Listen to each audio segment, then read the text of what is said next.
Shalom, selamat pagi Bapak Ibu yang dikasihi oleh Tuhan. Selamat kita berjumpa di dalam kasih Tuhan. Saya percaya bahwa hari ini kita ada semua karena kebaikan Tuhan, semua karena kasih karunia Tuhan dalam setiap kehidupan kita. Oleh sebab itu, mari kita mau datang kepada Tuhan. Kita mau berdoa kepada Tuhan di pagi hari ini. Kita mau sembah Dia. Sebab itu, mari kita berdoa. Bapa, di dalam nama Tuhan Yesus, kami bersyukur buat nafas hidup, buat kekuatan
kita ada hari ini semua karena kebaikan Tuhan. Yes. Kita hidup dengan semua hal yang kita alami, Amen. yang terjadi dalam setiap kehidupan kita. Percayalah bahwa Tuhan di ada bersama kita. Amen. Jangan pernah menyerah, jangan pernah berputus asa, sebab Tuhan satu-satunya pengharapan dalam kehidupan kita. Haleluya. Siapkan hati kita, berikanlah yang terbaik bagi Tuhan. Yesus Tuhan. Yesus Tuhan. Iralapa yaralapa shikaralapa. Shanalapa yaralapa. Iralapa yaralapa yaralapa yaralapa yaralapa. Shanalapa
Biar kami merasakan cinta-Mu dalam hidup kami.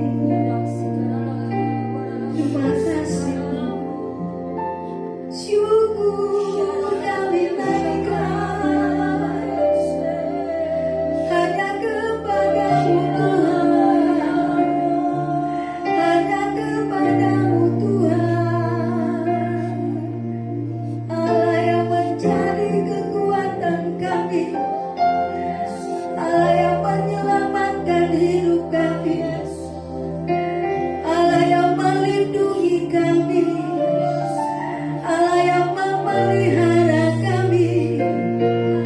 Allah hanya Kau, hanya Kau, tiada yang lain dalam hidup kami. Hanya Kau, Kau segalanya Tuhan, Kau segalanya bagi kami. Haleluya.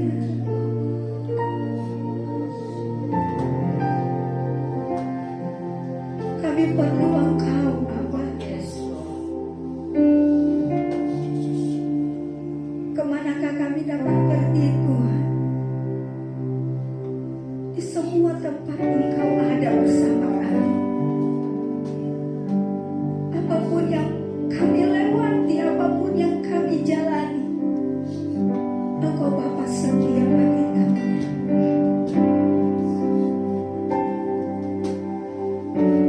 Ya Allah, siapa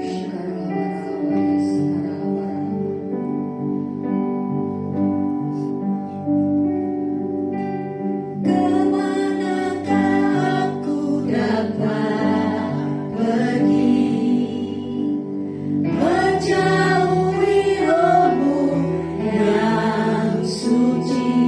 Kau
terlalu dalam kesetiaan-Mu. Yes.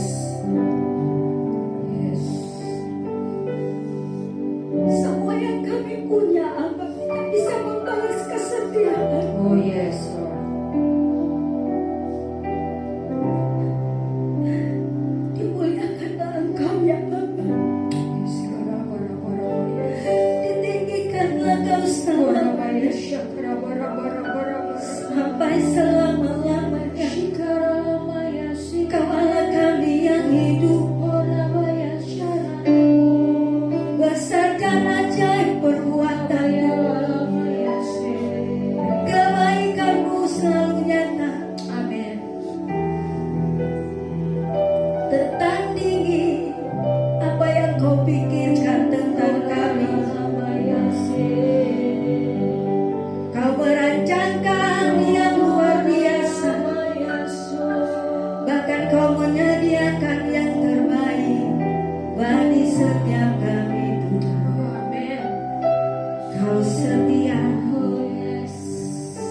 Kau setia, Kau setia Tuhan, Kau setia, Kau yang ku cinta, Yes. Kau yang ku sembah, Kau yang ku kasihi selama aku hidup. Marilah sembah Tuhan, permuliakan namanya. Bermazmurlah, pujilah Tuhan, ceritakan keajaiban Tuhan dalam setiap langkah hidup.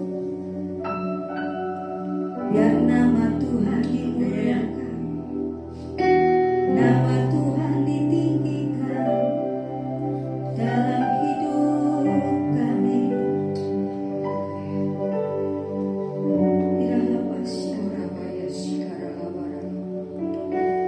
Yes, Tuhan.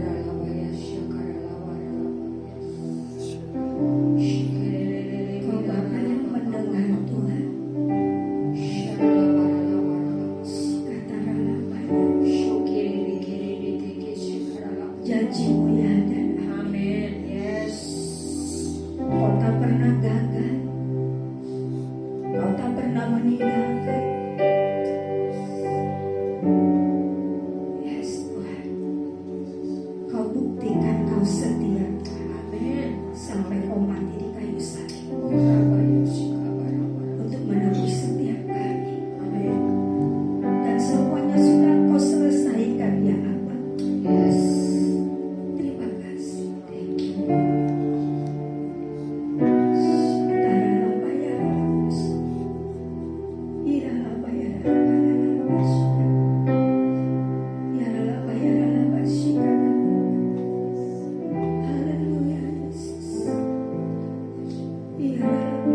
Kami tahu kuasa-Mu tak terbatas.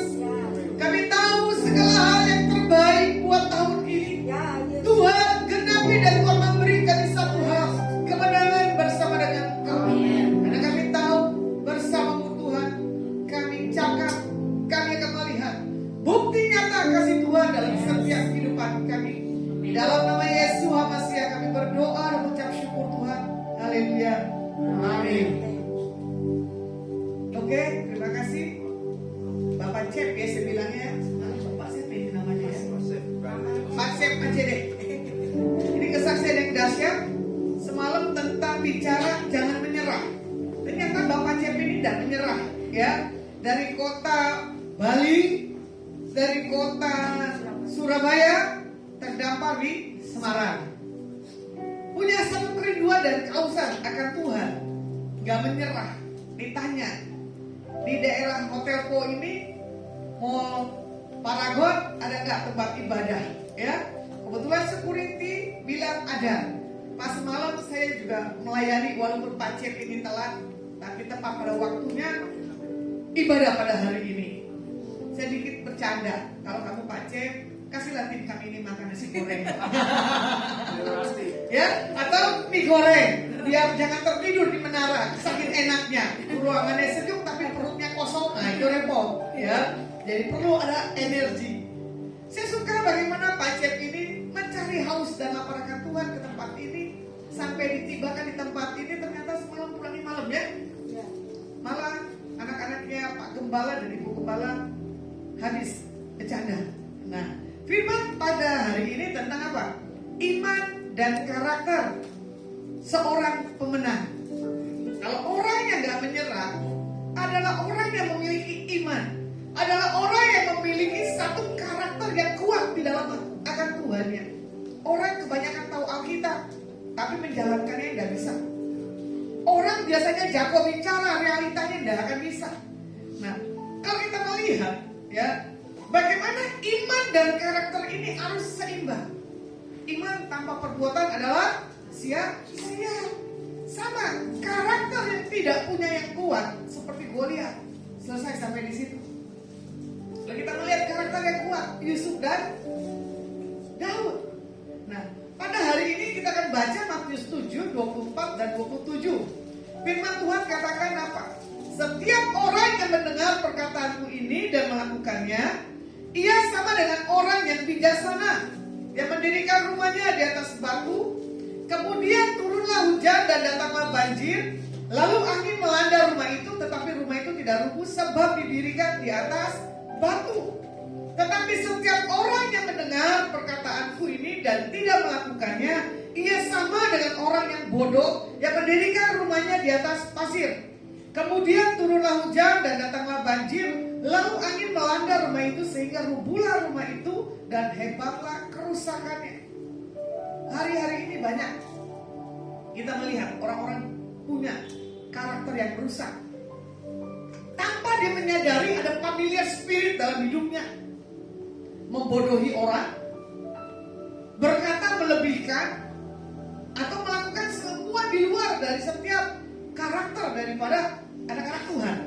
Nah, kalau kita mendengar akan perkataan Tuhan pada hari ini, kalau kita melakukan apa yang menjadi satu hal kesukaan orang Tuhan dalam diri kita, kita berarti membangun di atas batu yang kuat, bukan yang pasir.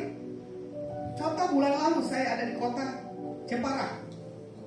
Hari itu Jepara kotanya hujan terus. Tapi saya tidak melihat bahwa laut itu tinggi atau laut itu kencang. Standar aja mau hujan maupun tidak hujan. Tapi di sini saya melihat gelombang yang dibuat angin di atas laut itu gelombangnya berbeda, walaupun angin itu tidak pasang, tapi tetap surut. Saya merimangin dan saya melihat kalau turun hujan, angin ini pasang atau turun lagi Tuhan. Ternyata tidak ada perubahan juga. Tiba-tiba ada rekan saya, dia tulis di pasir itu Love Jepara.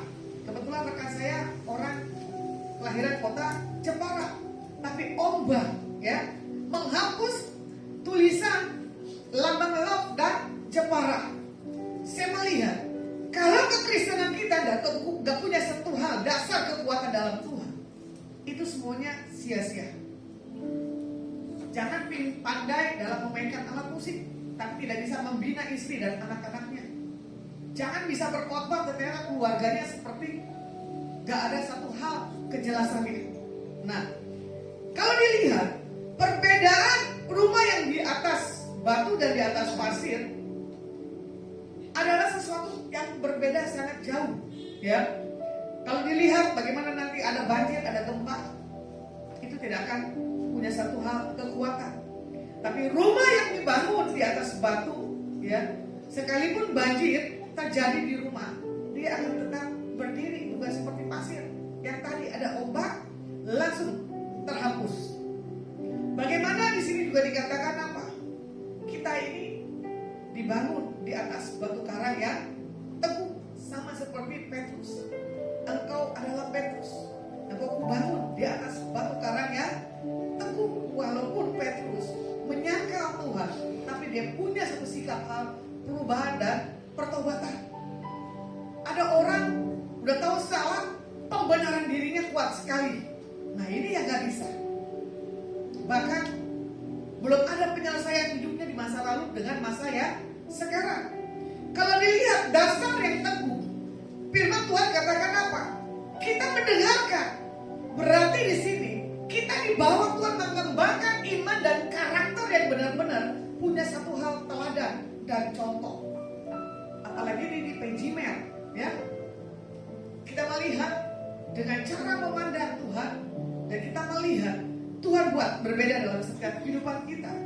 Di dalam dasar yang teguh, kita harus bisa berbicara tentang apa? Iman dan karakter. Contoh hal yang sepele. Saya kemarin ada di kota Semarang, Jumat malam kalau nggak salah, ya. Sabtu pagi saya lakukan proses selalu lelahnya pijat. Datanglah rekan saya Kathy, walaupun telat tapi tepat pada waktunya mbak pijatnya menunggu. Ternyata saya punya kesibukan.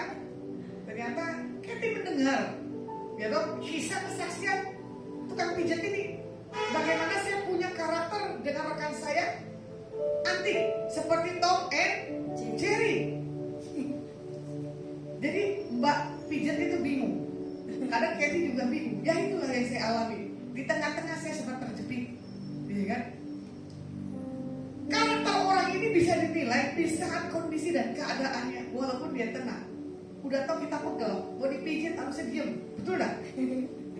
Saya memang dipijit hobi, tapi kalau udah sakit saya kan teriak, aduh, gitu kan? Aduhnya saya teman saya senewan, ojo dipijit-pijit, ojo dipegang perutnya, ojo semua sepadi, ojoin. Saya bilang percuma kalau dipanggil tukang pijit, kalau kita tidak menikmati, ya toh, satu hal kenyamanan dalam tubuh.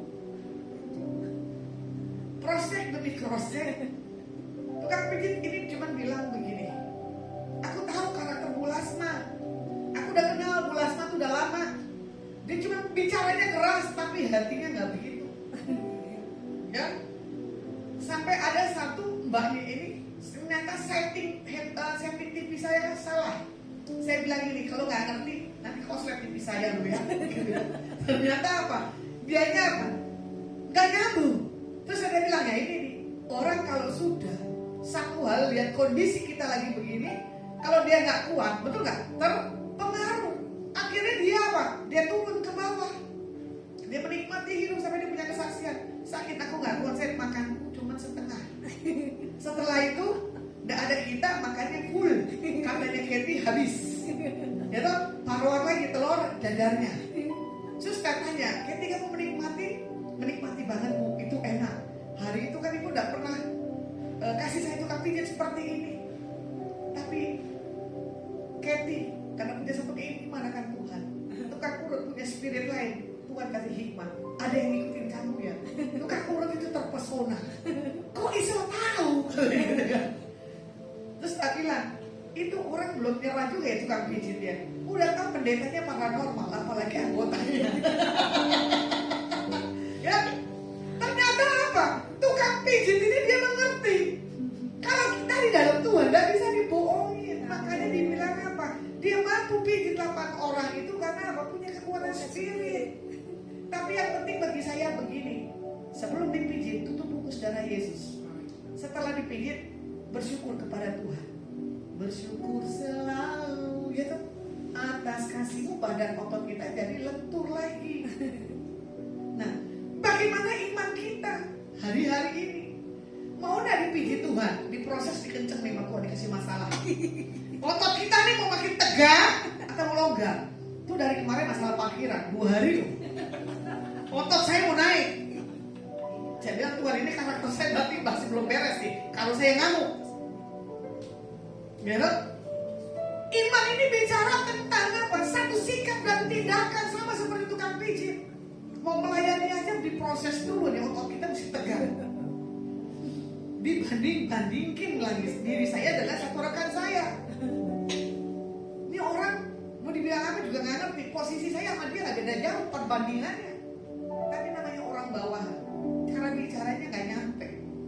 Saya juga orang bawahan, saya nyampe cara bicara di atas para tong besar, para pejabat. Makanya iman kita, karakter kita jangan dikecek-kecek.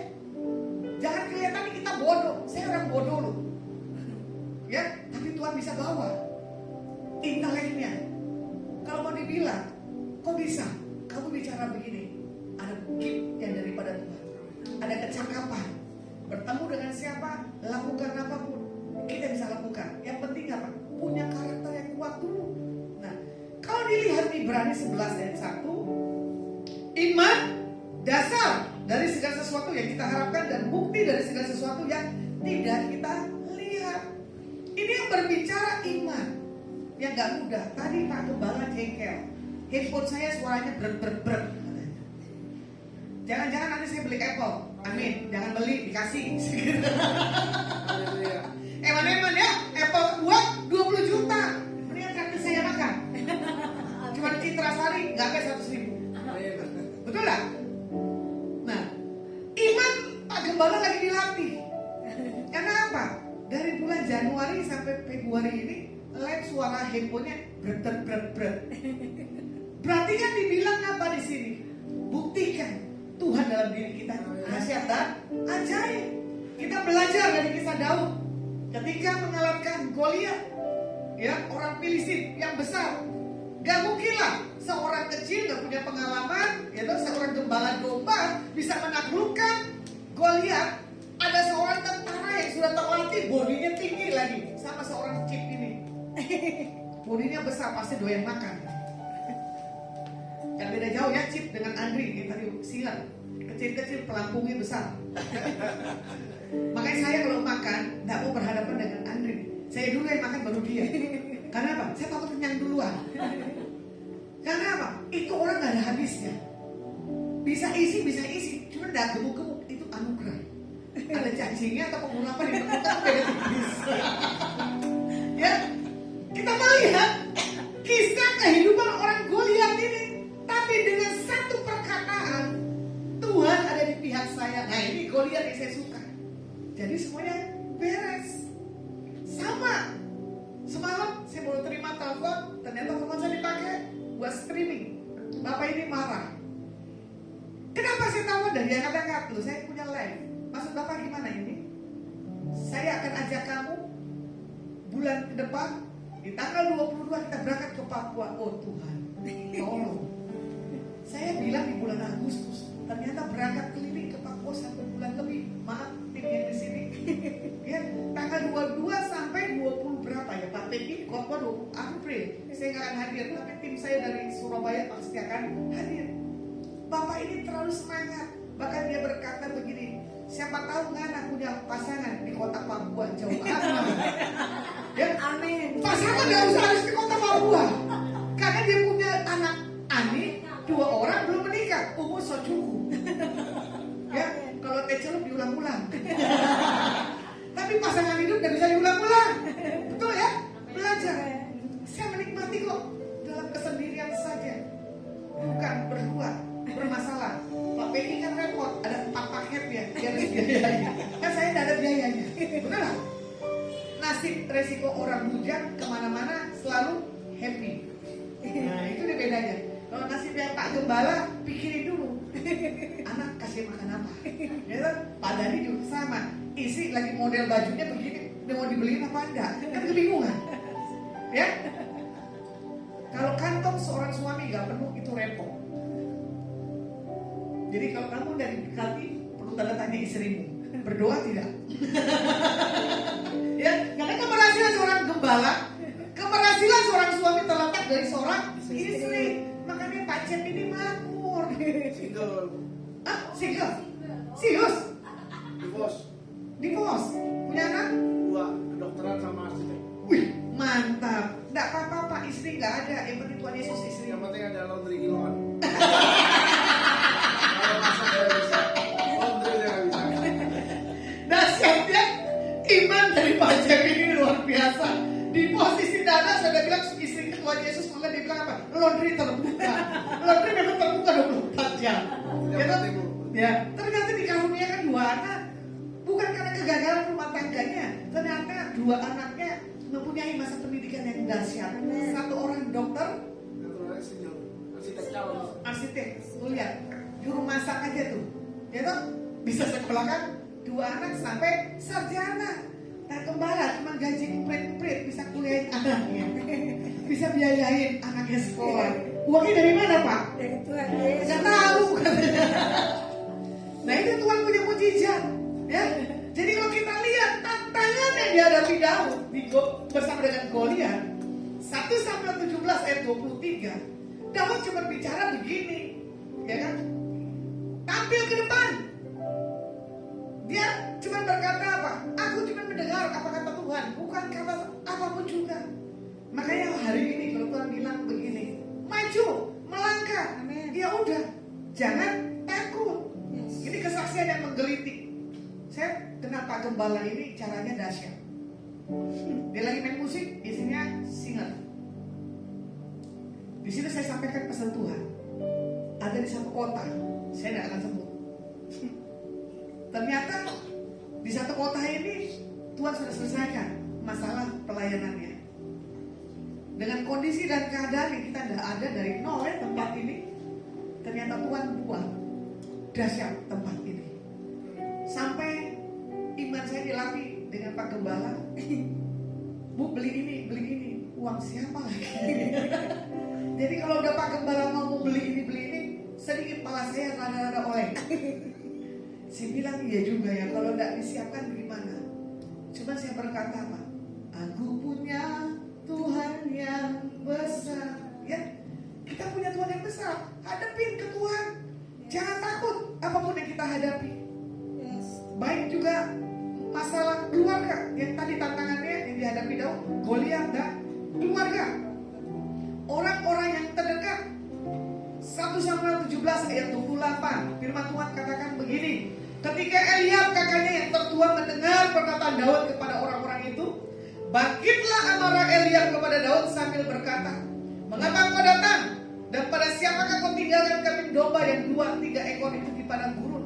Aku kenal sifat pemberanimu dan kejahatan hatimu. Engkau datang kemari dengan maksud melihat pertempuran. Niat hati daripada Daud itu baik, ya, tapi disalahgunakan dengan saudara-saudaranya. Karena apa? Daud meninggalkan pekerjaannya sebagai seorang pengembala. Sama, di saat kita dipanggil oleh Tuhan menjadi seorang pelayan Tuhan, pasti keluarga gak akan mendukung. Mau makan apa? Hidupmu gimana? Bisa gak kamu hadapi? Semua keluarga selalu punya perkataan seperti itu, ya. Tapi cara Tuhan kita gak mengerti. Tapi yang Tuhan mau ajarkan buat hari ini, buat setiap kita, jangan kita punya satu hal, mental tidak menjadi seorang pemenang. Kita harus punya mental sebagai seorang pemenang, bertanggung jawab tentang apapun kehidupan dan sekeliling kita. Kalau kita lihat selanjutnya tentang Saul, pemimpinnya, ya, di ayat yang ke-33. Tetapi Saul berkata kepada Daud, tidak mungkin kau menghadapi orang Filistin itu untuk melawan dia, sebab kau masih muda, sedang dia sejak dari masa mudanya telah menjadi seorang prajurit. Tuhan mau panggil kita, Tuhan mau bawa ke kita lebih dan lebih. Jangan suka ada tawar menawar. Karena apa? Otomatis Tuhan menyertai dalam setiap kehidupan kita. Bukan karena perawakan, kita masih muda. Karena kita melihat anak muda kalau dilatih dari kecil tentang iman, tentang karakter, refleks otomatis anak itu akan terbawa dengan satu hal, karakter yang kuat. Kalau anak itu dari kecil tidak dibawa takut akan Tuhan, anak itu tidak akan punya pertumbuhan yang kuat di dalam Tuhan. Contoh kesaksian ya saya sendiri pribadi, ya. Kalau saya pergi ke gereja, papa saya kasih uang besar.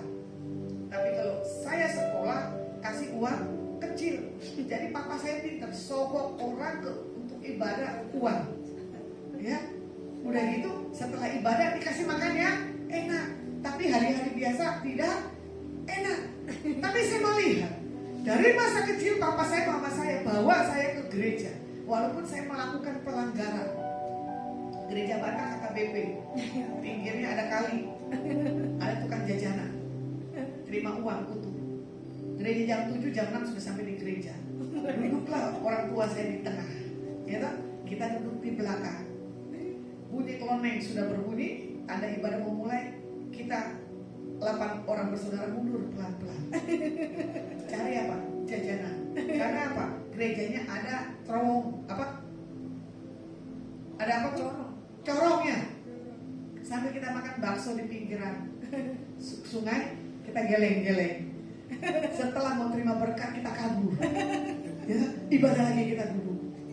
Akhirnya di taksi ditanya papa saya, tadi menurut kalian khotbahnya gitu? Bagus pak, kata gini pak. Saya cuma geli, cuma saudara saya menatap, ini paling jago bohong. Ya kan? Karena apa?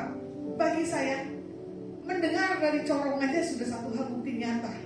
Daripada di dalam megang handphone, daripada di dalam gak jelas otaknya melayang, yang menikmati basah lah dengan sungai yang ada, kaki kita basah-basah. Saya belajar dari masa muda.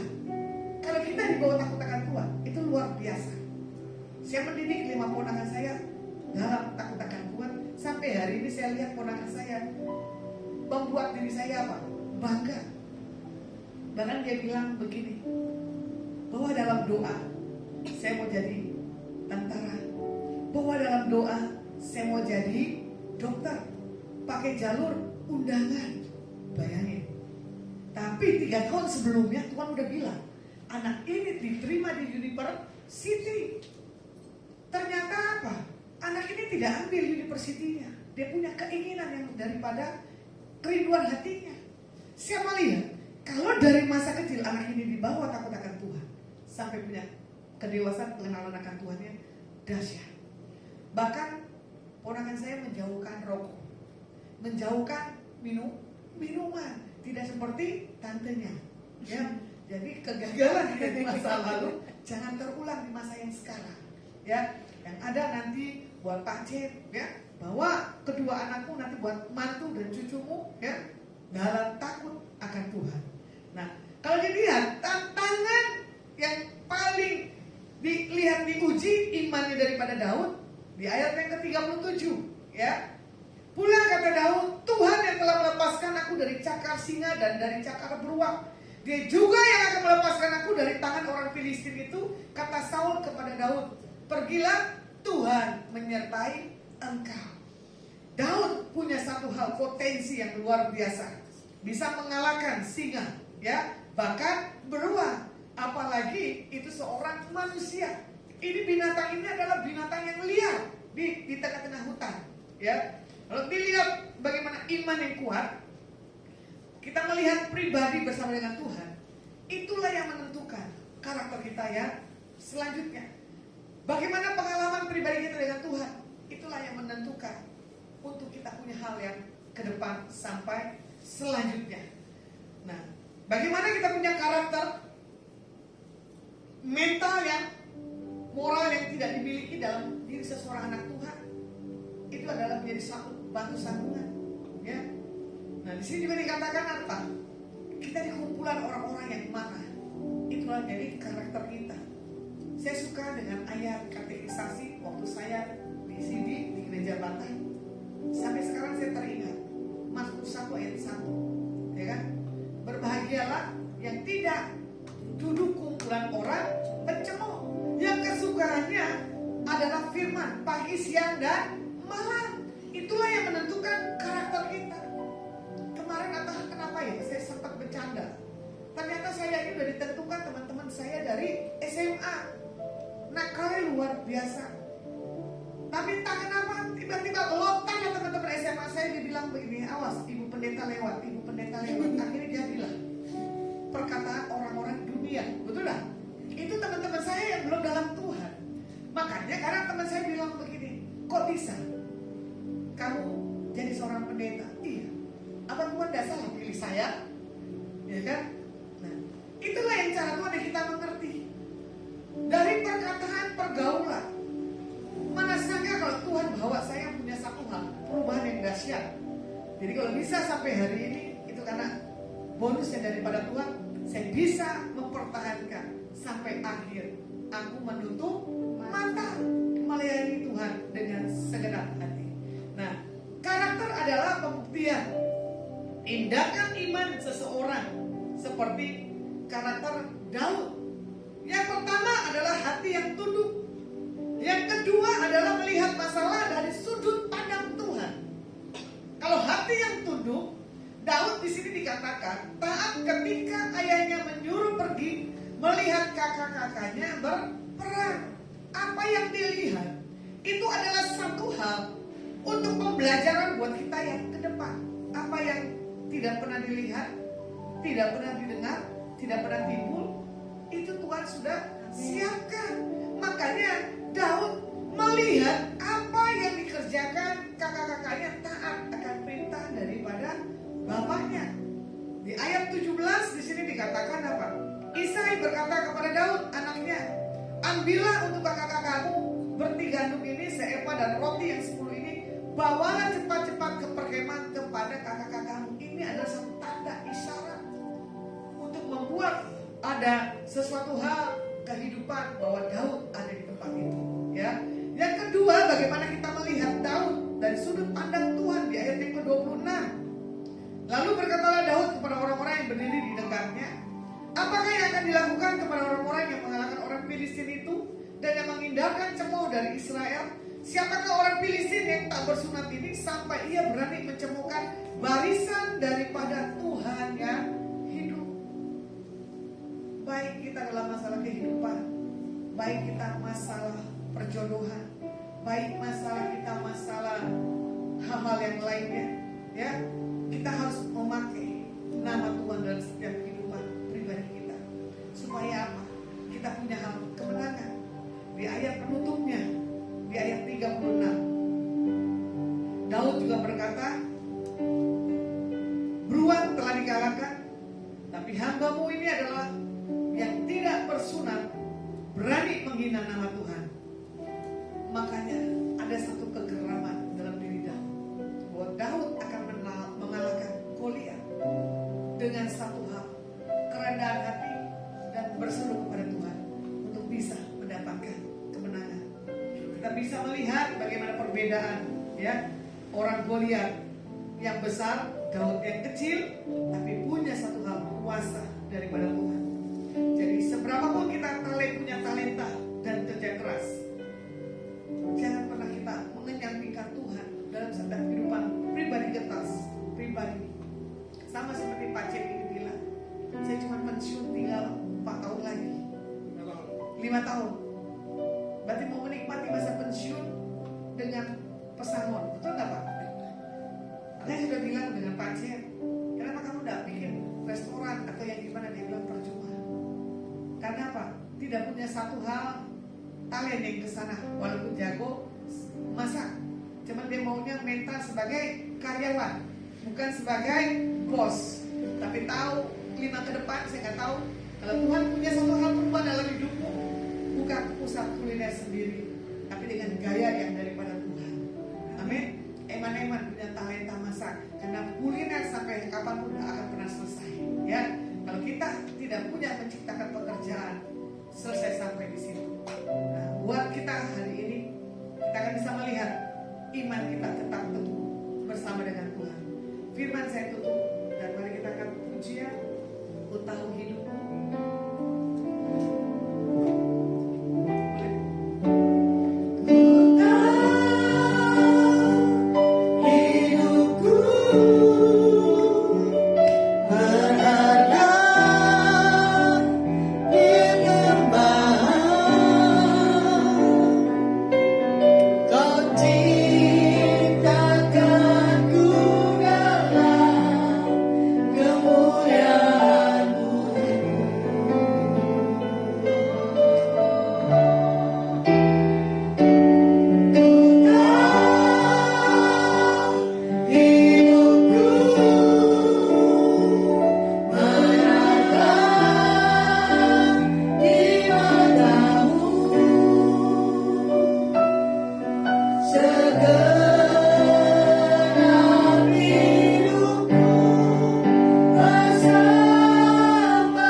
dan karakter bagi setiap kami anak-anak-Mu.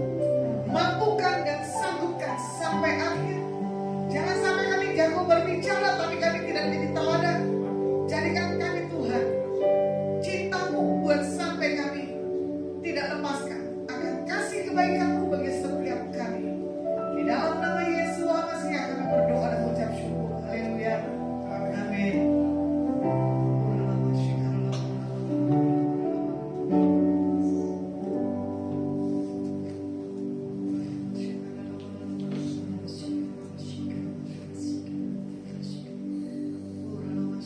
Bapa di dalam surga, pada siang hari ini kami bersyukur atas kasih kemurahan-Mu bagi semua ada di dalam anugerah-Mu.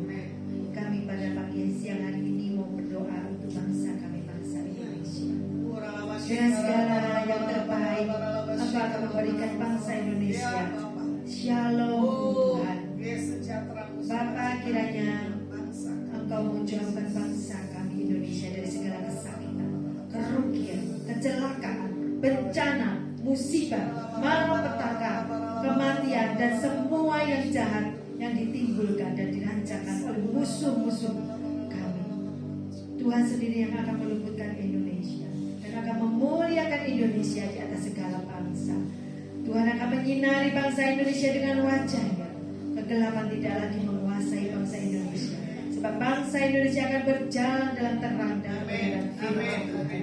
Tuhan, berikanlah kepada bangsa kami kasih karunia, perkenanan dan anugerah. Cinta-Mu selalu ada atas bangsa kami, bangsa Indonesia, dan bangsa Indonesia selalu akan ada di dalam hati Tuhan.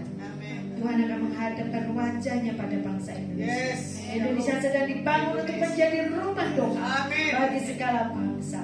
Dari bangsa ini akan terus naik korban, dupa doa, pujian dan penyembahan bagi Raja segala raja. Sebab kerajaan Tuhan sudah turun dan menetap atas bangsa Indonesia.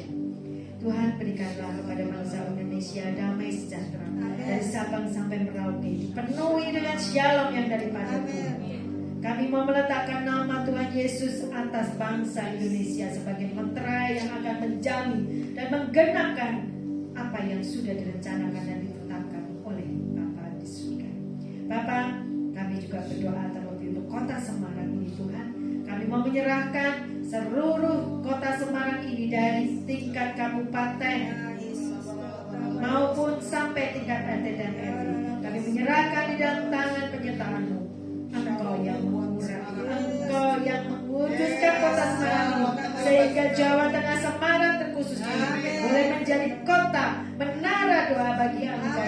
Dan dari kota Semarang ini akan dinaikkan doa-doa, dipanjatkan doa-doa untuk kemuliaan. Terima kasih Bapak, shalom ada di dalam kota Semarang ini. Kami juga berdoa untuk Bapak Posuko, Ibu Lucia Po, Bapak William Po dan family, Ibu Dewi Po dan family, Bapak Niko Po dan family. Kami berdoa untuk semua keluarga besar Bapak Posuko. Kiranya kebajikan dan kemurahan Tuhan selalu mengikuti keluarga besar Pak Po seumur hidupnya. Semua menerima keselamatan dan pertobatan daripada Tuhan. Tuhan juga memberkati Ibu Lasma yang sudah Engkau pakai menyampaikan firman-Mu. Pakai Ibu Lasma dengan lebih dan lebih lagi untuk menyampaikan isi hati. Datanglah kerajaan-Mu Tuhan, dan jadilah kehendak-Mu yang sempurna di bumi seperti di surga. Dalam satu nama Tuhan kami Yesus Kristus, kami sudah panjatkan doa ini. Amin. Mari kita bangkit berdiri, kita terima berkat Tuhan. Pulanglah dan bawalah berkat yang terbaik di dalam nama Bapa, Putra dan Roh Kudus. Biar apa yang